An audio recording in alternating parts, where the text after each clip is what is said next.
Honestly, this movie seemed like something that was plucked right out of a Nigerian baby girl's romantic fantasy diary. So I can actually understand why the girlies are seriously gushing over it. Let's talk about it. Hi, Good Life family. What's good and welcome or welcome back to the YouTube channel. It's your girl Mimi Nosike with a new voiceover and a movie review.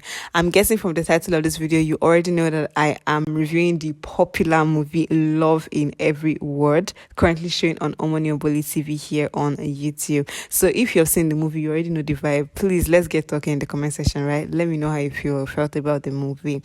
This movie is executive produced by Omoni Oboli and Tomi Adeoya and directed by Stanley Obi. The movie stars notable faces like Uzor Arukwe and Bamike Adenibuyan, aka Bam Bam, as the main characters in this movie.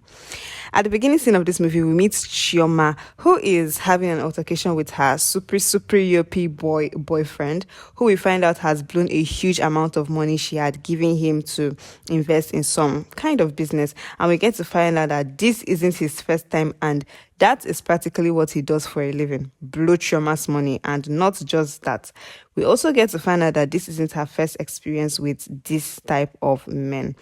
So aside from getting in and out of relationships with baby boys that love to milk her for a living, she also works as a marketing exec for a company and also kind of owns a perfume brand. And she also in this movie has a boss that was constantly raining fire and brimstone on her at work all the time for reasons best known to her and her alone.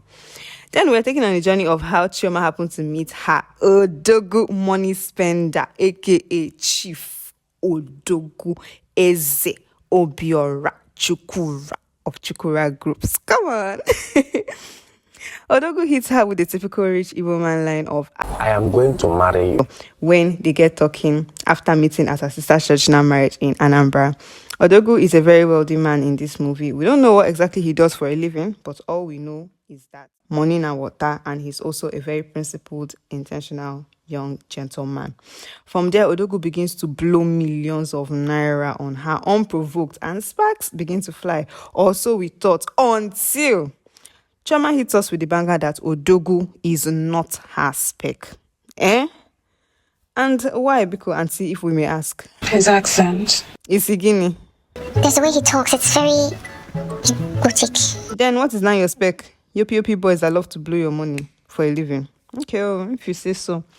Time passes by. Odogu does a lot to show himself approvable by both Chioma herself and her friends. He later gets disappointed and sad as a result of Chioma's rejection and so on and so forth. I don't want to spoil the movie too much for you guys.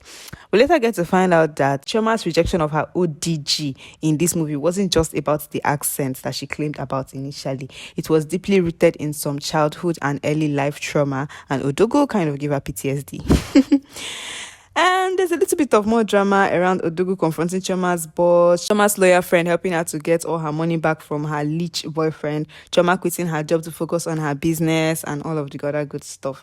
They later get around bridging the issues between Chioma and her ODG with, of course, some help and persuasion from her friends and all of that good stuff. And I guess they live happily ever after.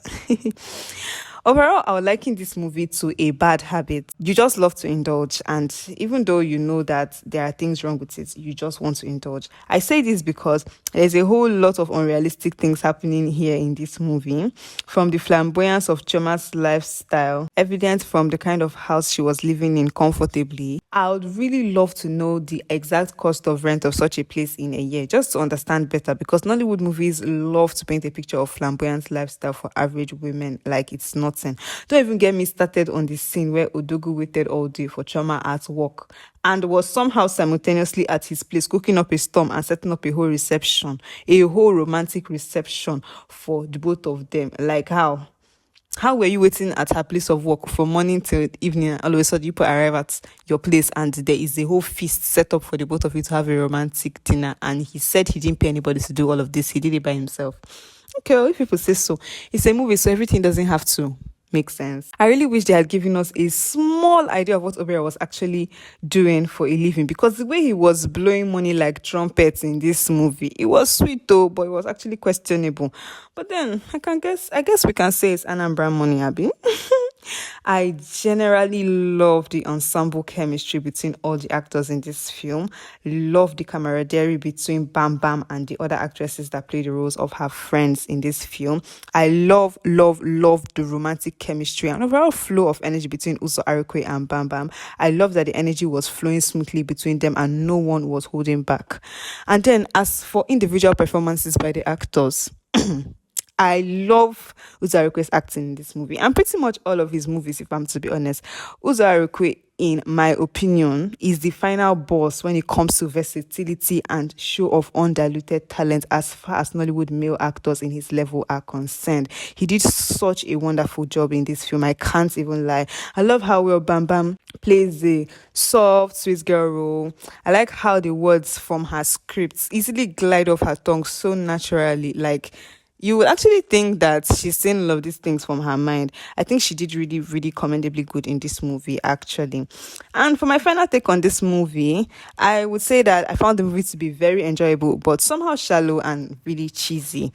And for an overall rating, I'll give this movie a 6/10. I think it's a really good watch. If you haven't seen the movie and you're still contemplating on whether or not to watch it, I would say that if you're looking for something that will make you to be saying all through the time when you're watching it and just be beaming from ear to ear over something that is not even real or happening in real life, I highly recommend you go watch it. Go and watch it when you're relaxed on your bed, getting ready to sleep. Just watch it and have a good laugh and a good smile before you go to bed.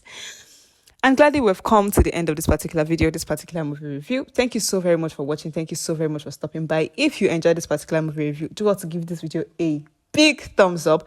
Click on the subscribe button to join the Good Life family if you aren't already subscribed to this channel. Turn on your post notifications to get notified whenever I put out new movie reviews like this. And all of that being said, I remain your girl Mimi Nosike, and until I come again to your screen next time, I appreciate you all so much. Thanks for watching. Bye.